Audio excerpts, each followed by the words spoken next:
So West Side Bernie, number 1. There goes Musket Man. Mr. Hot Stuff, John Velasquez, getting a leg up finally. And John Velasquez looking for his first Kentucky Derby. He thinks there's one out there. Maybe this is the one today. He'll be flying late in this race. Here's the favorite, Frisian Fire. Gabriel Saez on the Larry Jones trained favorite at 7-2. That's Papa Clem. Papa Clem, he had an unusual blowout the other morning, going in 34 flat 2 days before the Kentucky Derby. Unusual move, but not for Gary Stute. He does that with all of his horses before a race. Number 10, Regal Ransom, one of the Godolphin horses. There's Chocolate Candy, late closer under Mike Smith. Chocolate Candy was very relaxed on his walk over here. I watched him. He looked great. And there is the sentimental favorite, General Quarters. What a moment it must be. Again, just Tom McCarthy, imagine his emotions, chasing the dream for 50 years, 75 years old, and giving a leg up to his jockey, Julien Leparoux, who's already had 3 winners today, and sending him out to the racetrack for the Derby. What a moment. There's Desert Party, the second Godolphin horse of Sheikh Mohammed. And Dwayne Lucas trains Flying Private, who's the 20 horse ridden by Robbie Alvarado, as he makes his way toward the track. And now that wonderful, sentimental, special Derby moment, the call to the post and the playing of My Old Kentucky Home.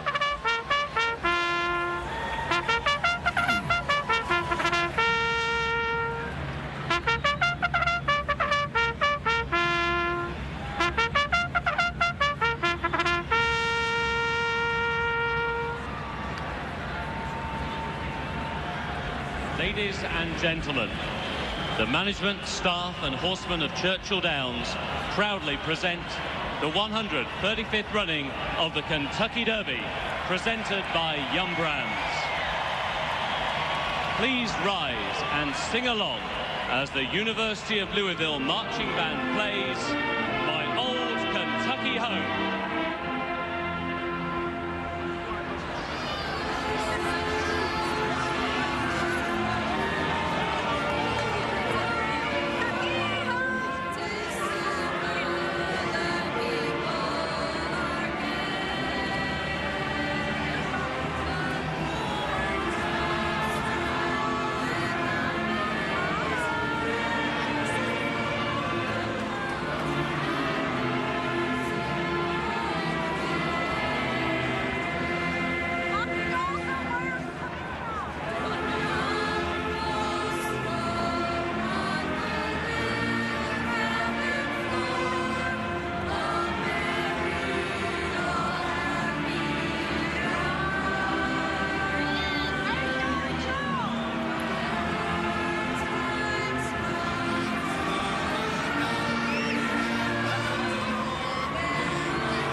So the big crowd and the band playing Unnerved, Mr. Hot Stuff advice and Hold Me Back just a little bit. And here are the horses for the Kentucky Derby. Number 1, West Side Bernie, ridden by Stuart Elliott, who guided Smarty Jones to the Roses. Owners George and Lori Hall, trainer Kelly Breen also have Atomic Rain in the field. This colt was second in the Wood Memorial. Number 2 is Musket Man. Ibarcoa chose to ride this colt over General Quarters. Irish-born trainer Derek Ryan says Musket Man will outrun his sprinter's pedigree, and he has won 2 stakes over a mile, the Tampa Bay Derby and the Illinois Derby. Number 3, Mr. Hot Stuff. It's the first time in 63 years that one owner has had 3 in the Derby, and Winstar's 3 right in a row in the gate. This colt, Mr. Hot Stuff, 3rd in the Santa Anita Derby, a full brother to Colonel John, who was 6th in the Kentucky Derby last year and winner of the Travers. Number 4, Advice, one of 3 trained by Todd Pletcher, and like Mr. Hot Stuff, just figuring out what race made a bold move from last to win the Coolmore, Lexington, and Keeneland, but both his wins have been on synthetic tracks. Number 5, Hold Me Back, named for one of the favorite sayings of WinStar's Kenny Trout, trained by Bill Mott, the all-time leader at Churchill Downs. Winner of the Lane's End off a 4-month layoff, then second in the Bluegrass, but 5th in his only start on dirt. Number 6, the favorite, Frisian Fire. Like Larry Jones, jockey Gabriel Saez hopes to put the 8 Bells tragedy behind him, but it's been 7 weeks since Frisian Fire won the Louisiana Derby, and he's never run past a mile and a 16th. Number 7, Papa Clem. That's the name his grandchildren had for the late Clement Hurst, prominent in California racing and breeding, and the father of owner Bo Hurst. Papa Clem left California to run second in the Louisiana Derby and then to win the Arkansas Derby, and he is a little stirred up by all the hoopla before this race. Number 8, Mind That Bird, the $9,500 yearling purchase, who is the first graduate of the Sunland Park Derby to make it to the Kentucky Derby. He's won 4 races, but all on synthetic surfaces.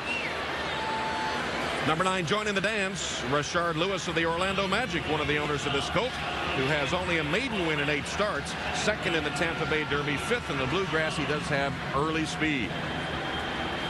Number 10, Regal Ransom from Sheikh Mohammed's Godolphin, held off stablemate Desert Party to win the UAE Derby in Dubai. Godolphin has had 5 previous Derby starters. Their best finish, China Party, 6th in 2000. Number 11, Chocolate Candy. Irony in the name, as he was bred and is owned by the diet guru Jenny Craig. 4 wins in 9 starts, including the California Derby, then second in the Santa Anita Derby. Number 12, General Quarters, Tom McCarthy's Cinderella horse. How can you root against a 75-year-old living his dream after a troubled trip in the Tampa Bay Derby? Had a solid win on Polytrack in the Bluegrass Stakes. 13, I Want Revenge, scratched. 14, Atomic Rain, foaled on this day, May 2nd. He's the second Hall-owned and Bree-trained colt. 1 win in 7 starts, 4th in the Wood Memorial. Number 15, Dunkirk, Todd Pletcher trained, budding star who has attracted attention ever since topping the Keeneland sale at $3.7 million. It's been 1882 since an unraced 2-year-old won the Derby. He has only 3 starts. His only loss, a second to Quality Road in the Florida Derby. 16, Pioneer of the Nile, the name of play on the Egyptian heritage of owner Ahmed Zayat. And the odd spelling? Well, thoroughbred names are limited to 18 letters and spaces, so they had to sort of cram it together.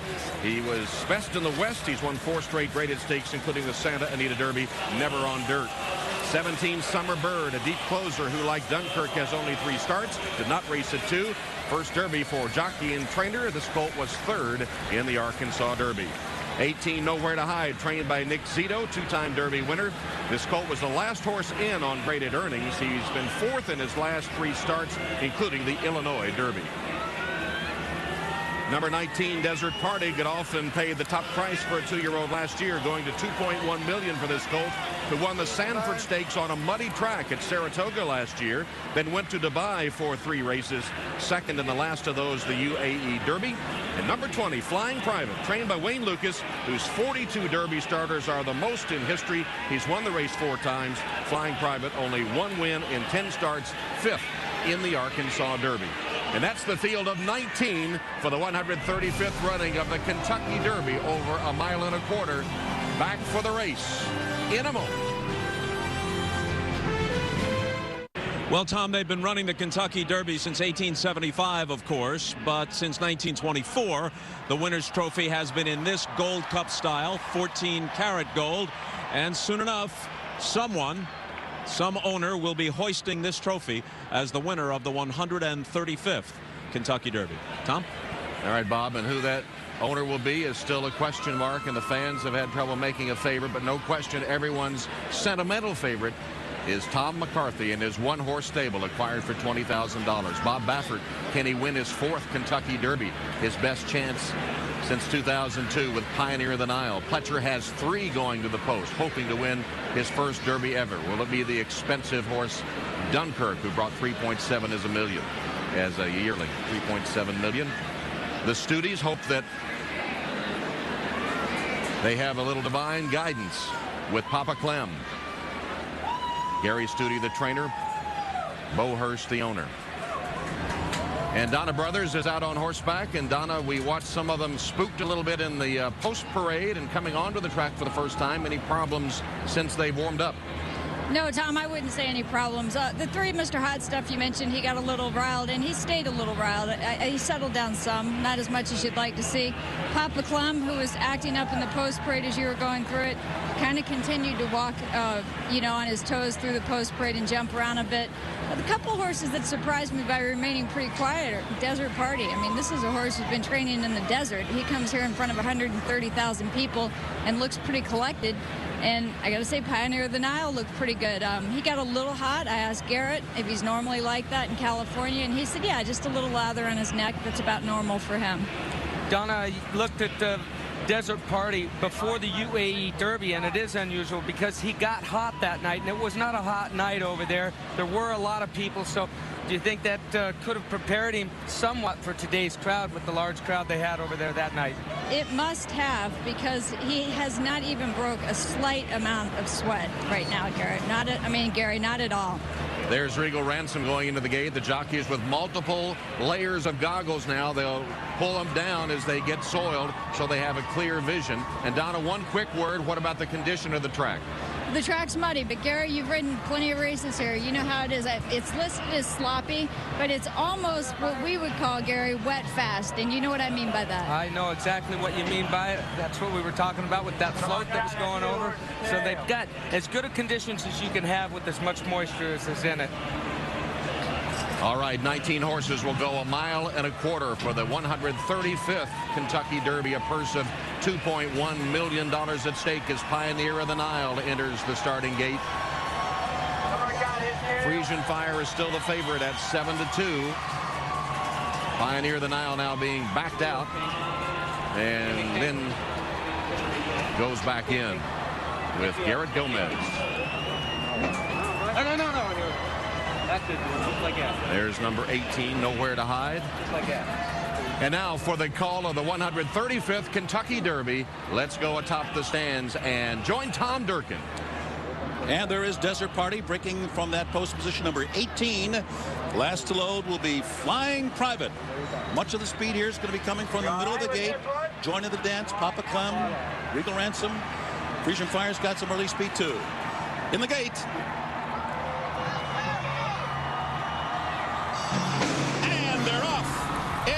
Kentucky Derby.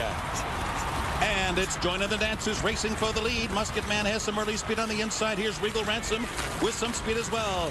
Beneath the Twin Spires the first time. Regal Ransom and joining the dance will vie for the early lead. Pioneer of the Nile is right up there. And then it's Papa Clem down toward the inside. He's now fourth. Desert Party forwardly placed fifth on the outside. Flying Private is sixth. Frisian Fire in and among horses is now seventh. Musket Man is eighth. Dunkirk is ninth on the outside. Then farther back down on the rail, that is Atomic Rain, running in the 11th position, 2 lengths back. And General Quarters is now 12th. Nowhere to Hide is 13th on the outside. Westside Bernie is now down toward the rail. And then on the outside, at the back of the pack, beginning to move up now, is Hold Me Back. Advice is also right there toward the back of the pack, along with Chocolate Candy, Summerbird. Advice, the last of them all, is Mr. Hot Stuff. So down the back stretch run, or even be well behind the rest of them, is Mind That Bird. So down the back stretch run and joining the dance. An impudent long shot leader here, 50-1, taking the field through an opening half mile that was strong, 47 1/5 seconds. Regal Ransom is third. On the outside, Pioneer of the Nile. Now Garrett Gomez asking him for a bit more. He's right there. Third on the outside, Desert Party is now fourth. Hold Me Back fifth toward the inside. Papa Clem threads his way through horses. From sixth now, Musket Man is now seventh. Chocolate Candy is beginning to come alive now, and he's eighth on the outside. Then down toward the rail, it's Advice as the field turns for home. Top of the stretch, it's still joining the dance with a tenuous lead. Regal Ransom and Pioneer of the Nile strikes the front just outside the 8th hole. Musket Man is coming hard down the center of the track, and Papa Clem's right there too. Down toward the inside, coming on through. That is Mind That Bird now is coming on to take the lead as they come down to the finish. And a spectacular upset. Mind That Bird has won the Kentucky Derby. An impossible result here. In a three-way photo for second among Musket Man, Pioneer of the Nile, and Papa Clem. done it again. Calvin Borel, that's what they call him at Churchill Downs for his penchant for coming through on the inside. We saw him do it with Street Sense, and here we saw him do it on Mind That Bird in the final strides, exploding through on the rail to pull a monumental upset at 50-1. 50-1. Mind That Bird and Calvin Borel with a huge upset, the second biggest upset in Derby history. He won the Oaks yesterday on Rachel Alexandra, just looking around for somebody to come at him, winning by over 20 lengths. Today, he explodes in the final 16th of a mile, coming through on the inside to get the victory. Wow. Maybe this is why they didn't run Rachel Alexandra in the Derby. He knew something none of the rest of us did. All the contenders were right there coming into the stretch. Nobody knew where Calvin was on Mind That Bird, did exactly what he did with Street Sense. Donna. Calvin, oh my God. I love you, sweetie. You won the Oaks and the Derby. You just said I love you to who? My mom and daddy. Who are no longer with us. I went to you. Oh, Lord. I did only be here just to see what I accomplished in my life. Calvin, I can't imagine how proud they would be of you. What's it mean to you to win your second Kentucky Derby in 2 years? It's unbelievable. It's been a long, hard road, but it's paying off, baby. Now, we talked earlier, and I said if you could ride Rachel Alexandra in this race over this horse, you might have taken the filly. Now, what do you think? Yeah, well, I don't know. I can't knock him down. He did it for me today. I mean, I just took him back, rode a Street Sense race, like Mr. Carr told me how to ride my horses, and taught me, and it paid off today. Tell me about your trip. Did you make it up the rail like you always do? Come clean up the fence the whole way. I mean, had a good trip. Got stopped maybe one time going around the turn. But after that, it was awesome, you know. At what point did you realize you were going to win the Derby? I knew I was going to win it by the 3/8 pole, baby. If I could get through and just find my way through, and, you know, it was Kitty bought the door from there. I mean, and he's such a little horse, you know, but when I kept asking him, he kept getting closer to him, and I said, God, he's going to get here. And then when I got to the 8 pole, the horse in the front come off. And then I looked at him one more time. He went in there, you know. They were going pretty quick, though. Calvin, I couldn't see the first part of the race from where I was. How far back were you in the first turn? It was pretty far. I must have been about 15, 20 lengths back, you know, because I was about 7, 8 lengths back from the horse in front of me, and then they were all bunched up, you know, Donna. The whole time you felt like you had plenty of horse. Yes, ma'am. A lot of horse. Okay, so the $1 million question, you know, for $100,000, they could supplement Rachel Alexandra and run in the Preakness of the Belmont. What would you do then? No, my man said yesterday we're not going to do that, so I'm not worried about that, Donna. That's the least of your worries right now. Yes, ma'am. Calvin, go enjoy another Kentucky Derby win. Tom, another upset, and another very, very happy Calvin Borel. The emotion of Calvin never gets old, does it? Genuine emotion, winning the Oaks and the Derby. This is a horse that cost $9,500. $9,500 this horse cost. Off of the helmet from Calvin Borel.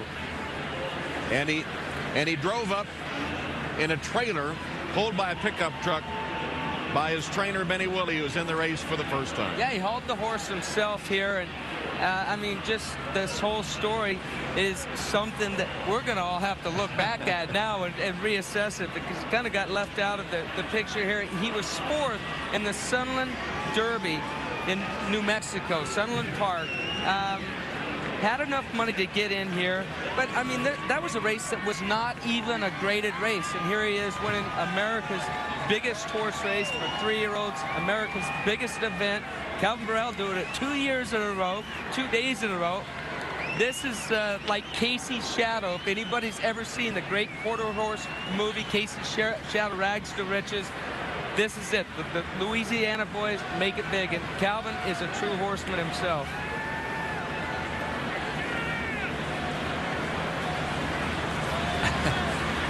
You know, I've been watching the races here the last 4 days, Tom, and horses that were right on top of the rail Calvin Burrell found this place, but I mean right on top of it, there was a bias there. And if you weren't right on top of the rail, you needed to be about 5 or 6 lengths wide of this inside rail. Well, nobody was on top of that spot. That's Calvin's place. It's always Calvin's place. He took advantage of it. And that is an excited man.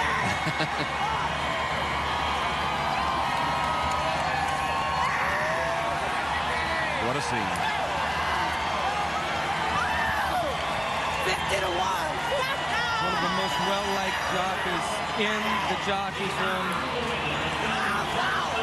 Has not one enemy in there, and that's tough to say after all the years that he's been riding. High fives from all the people at the track. The fans applauding him.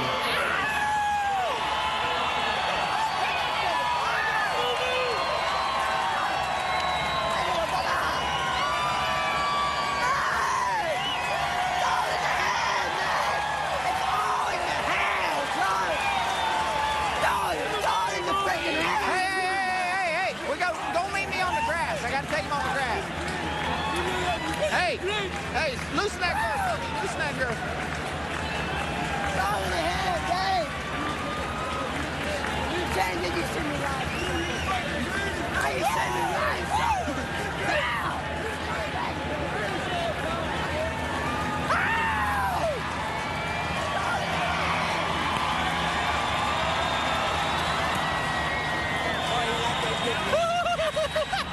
He like it, don't he? Yeah, it's in the park, baby. Hey.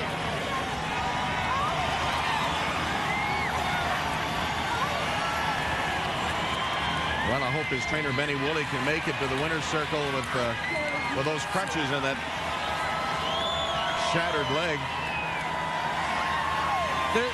There's something going on right now that I have never seen here at the Kentucky Derby in my years. Very reminiscent of the movie Seabiscuit, where he came down and paraded in front of the fans. Normally, they come back and directly onto the turf course and then into the winner's circle. Maybe they're waiting for his trainer to be able to get across the racetrack. with the crutches. He's letting the crowd enjoy the horse.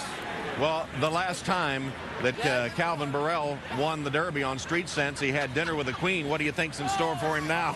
I don't know.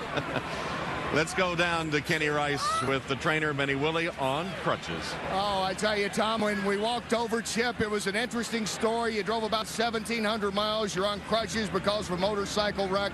And you had a 50 to 1 shot that was a nice story. Now it's a story that even Hollywood wouldn't believe. But obviously you had a pretty good idea. Yeah, it's wonderful. I just can't say enough. You know, He doesn't know a feeling like I've never had before. Well, what were you feeling as they turned and you saw your horse, about $9,500, coming down there with millionaires and other graded stakes winners? I was thinking Calvin Burrell's the best. He rode a huge race. And everybody around me done a great job. And we were just lucky to get here. Coming out of New Mexico, a lot of people didn't know about you, didn't know about your horse. You have made quite a statement here, one of the biggest upsets ever. They'll know me now, won't they? How long did it take to get here, Chip, in that drive? Oh, it was about, I don't know, 21 hours, but that's no matter. You know, maybe now somebody will talk about something other than the drive here. Thanks. Do you fly home now? No. All right, good luck. Congratulations. His horse is coming in. He wants to get over there and celebrate some more, guys. And I don't blame him. 21 hours with a broken leg, hauling the horse in a trailer from New Mexico. Calvin Burrell, the first jockey since Jerry Bailey in 1993 to win the Oaks and the Derby the same year, with Dispute and Sea Hero in Bailey's case, and with Rachel Alexandra and Mind That Bird in the case of Calvin Burrell. Pioneer of the Nile finished second in the race. Musket Man was third, and running fourth was Papa Clem. Hey, oh, God. Don't worry about it. You got it all. Thank you. Appreciate it. Thank you. Appreciate that. Thanks a lot. You're a good guy. Oh, no problem.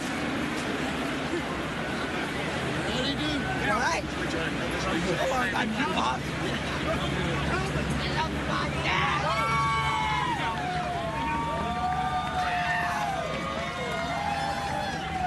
Mind That Bird, wearing the garland of roses. A 3-year-old gelding by Birdstone, out of Mining by My Own by Smart Strike. Bred in Kentucky by Lamantia, Blackburn, and Needham Betts Thoroughbreds.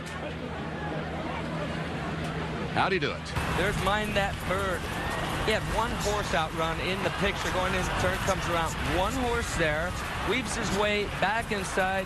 He was watching his video of Street Sense last year, I think, before he went out there. And I'm going to tell you, that was a tight hole that he went through, but he went through there so fast. It's like I was talking before the race. When the hole's open, you've got to have luck, but you've got to have a horse that will burst through them because they don't stay open very long. That's what you said way back earlier in the show. The race within the race. Got to have luck, but you got to have the horse. And obviously, Mind That Bird was the horse today. He was in his own race. There was another race going on, but it was for second place because he had put the field away well inside of the 16th pole and just drew off. Tight finish for second place. And did that look familiar? Well, 2 years ago, Calvin Burrell again threading through traffic and snugging that rail on Street Sense. Now this move here, very reminiscent, but as he had approached the 8th pole today, they're just winding into the stretch right now. There's still 3/16 of a mile to race in this particular race. At this point right now, in today's race, he was still on the rails, had 3 horses that he had to fight his way inside of to get the job done. Well, that was the scene 2 years ago, and here he is in 2009. Thinking of his mom and dad.